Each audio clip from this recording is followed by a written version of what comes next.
The Federal Reserve just announced another quarter-point interest rate hike to try to curb inflation. Fed Chair Jerome Powell did hint that the stream of hikes might pause after the collapse of those three banks. NBC's Alice Barr has the latest on the decision from the Fed and the fallout from it. Interest rates are on the rise once again. The Federal Reserve today announcing a quarter-of-a-point hike, the 10th straight increase, as the central bank works to drive down stubbornly high inflation.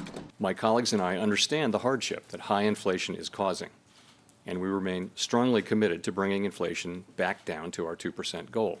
Soaring price increases have slowed in recent months, and so has the broader economy.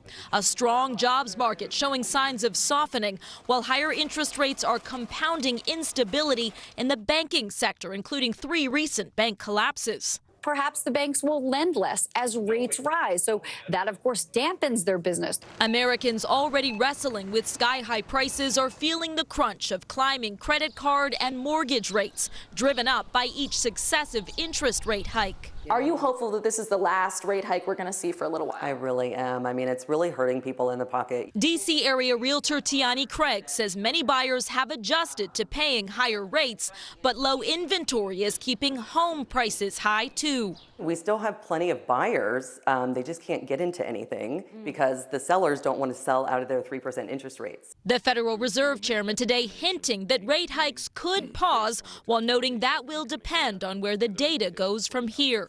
As the Biden administration seeks to reassure the nation the economy is sound, countering fears of a recession and the risk for a catastrophic default on the nation's bills if Congress fails to raise the debt ceiling. In Washington, Alice Barr, NBC News.